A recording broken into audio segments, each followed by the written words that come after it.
I'm Richard Halsey. I'm the Innovation Director at the Energy Systems Catapult. First thing I normally get asked is what on earth is a catapult? So we're one of a network of innovation centres supported by Innovate UK in what I like to think as opportunity areas for the UK economy. So our particular focus at the Energy Systems Catapult is the transformation of the energy system and what that, the opportunity that represents. But our sister catapults are focused on things like digital, offshore renewable energy, high value manufacturing. And we work very closely and collaboratively together. And one thing that we've been working collaboratively on is something called the Hydrogen Innovation Initiative. Now that is really trying to underpin kind of what was being set out in terms of the UK's hydrogen strategy and how we can, in effect, develop a sort of cohesive research and supply chain development across production, distribution and storage, and consumption of hydrogen. And in a similar vein, we think it is really important that those things are considered in tandem and the investments that are made are aligned to moving forward across all of those different aspects. And if we can get that in step, we stand the greatest chance of success in growing the hydrogen economy. So I'm not going to, we started to talk about things like blue and green and turquoise and pink and all the other colours of hydrogen, but I want to just give a perspective. This is from the IEA's recently published Global Energy Outlook on hydrogen production, and it's very clear that hydrogen production is definitely ramping up globally. You can see that across blue hydrogen, so on the left-hand side there, carbon capture uses and storage, and green hydrogen production, the electrolyser projects, and you can see at different scales of production as well. And the global spread.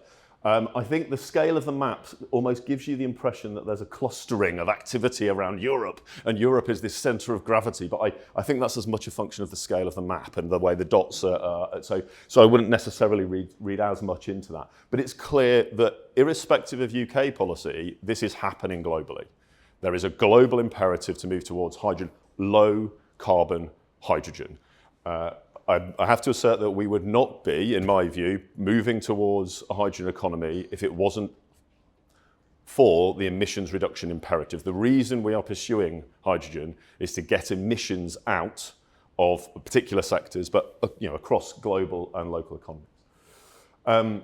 And what we're seeing globally, again, is that policy making is supporting global demand creation. So this chart shows policies that are in place or policies that have been announced. So the light blue is in force, policies exist, the darker blue announced, in particular demand centres. So you can see that the strongest centre of gravity for demand creation is in the transport sector in terms of committed policies.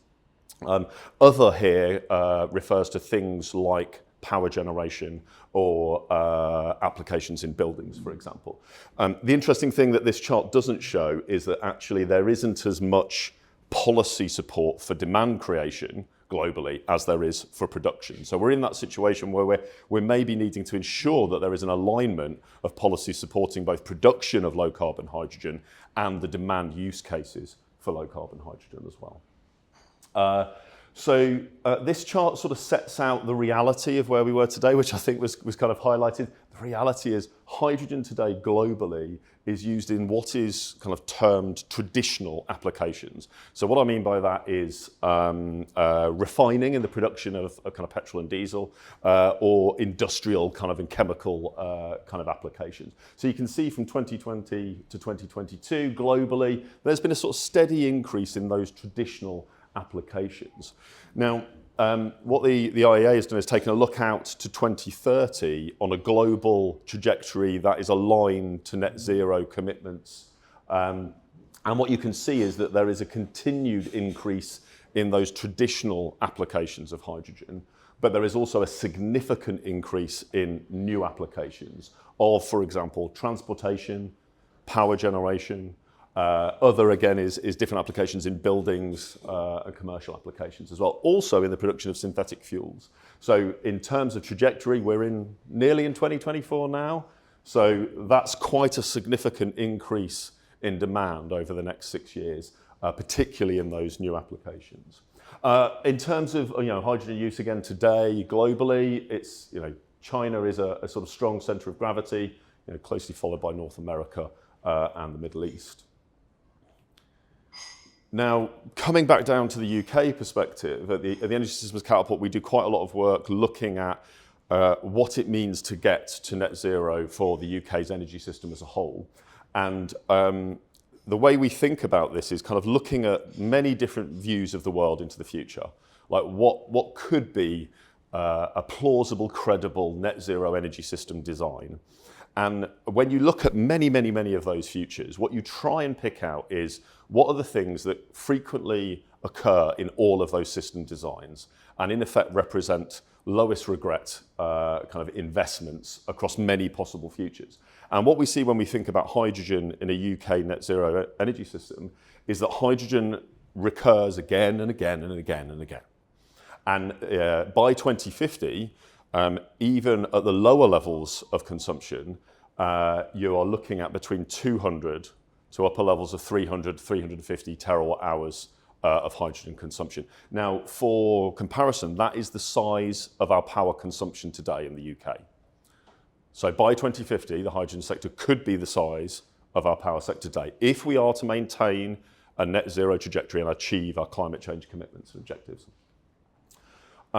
So drilling a little bit deeper into demand, this is some work that was done by the Committee on Climate Change Committee, I think it's changed around, hasn't it? So, that utilises the Energy Systems Catapult's energy system modelling environment to look at demand applications across a number of different future energy scenarios. And what this did is it kind of built three different worlds and views of the future. Whereby hydrogen had quite niche applications all the way through to a very sort of aggressive, committed, widespread deployment of hydrogen. For example, full repurposing of our gas networks to 100% hydrogen, support and policies in place to encourage the shift in a wide range of use cases.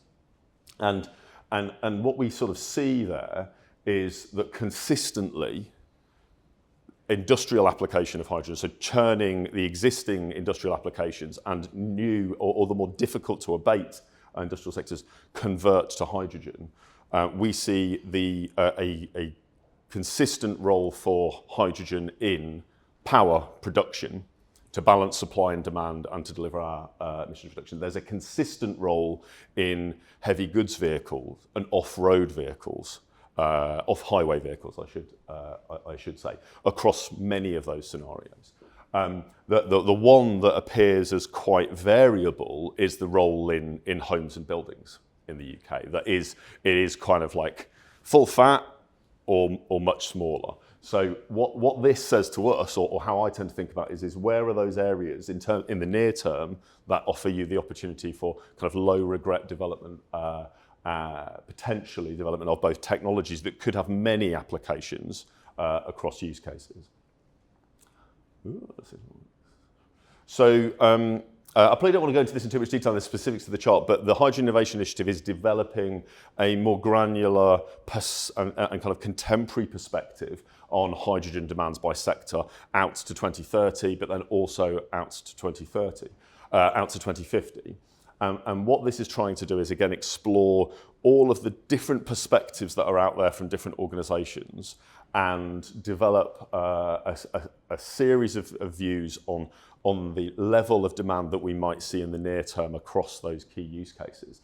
So on this chart, you can kind of see you might be able to see, I can see lots of little dots and triangles, and these represent different energy system designs that are consistent with net zero and the extent of hydrogen that is being used in those demand use cases. So this is going to form part of our hydrogen technology strategy that we're going to be publishing later in the year. We're going to be consulting with various organisations to kind of develop this, but hopefully it's going to provide a kind of really rich set of information for organisations to be able to kind of use, and something that we're potentially going to be able to maintain and ensure is kind of being continually reviewed and made available.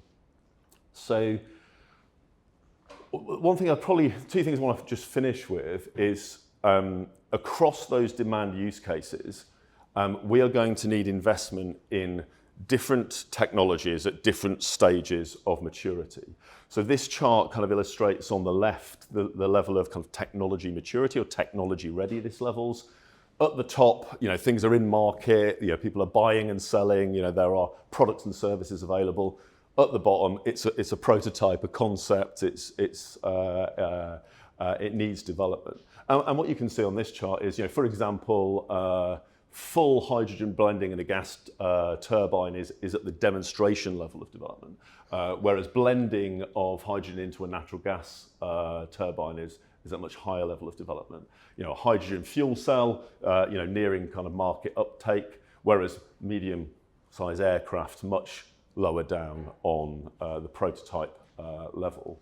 So I think the point here is that we are going to need investment at all of these levels and across these demand use cases.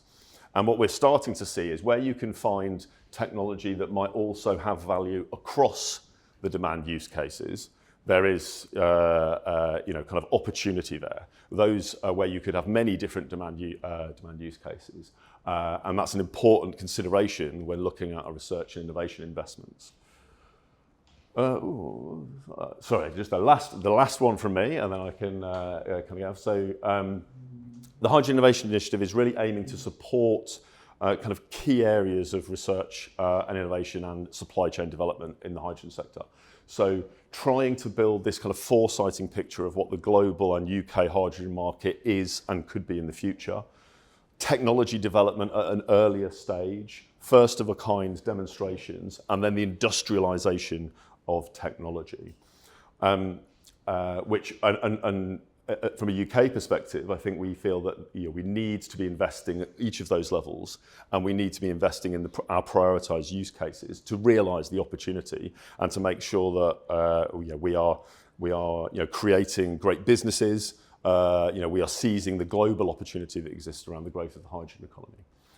So I think I'm going to leave it there. I'm not quite getting it. So just for key messages, I was given a bit of a nudge to say, right, what are my key messages after waffling on for 10 minutes? So I think the key messages I would leave with you is the global hydrogen economy is growing and is expected to significantly increase to 2030 in both traditional applications and new applications.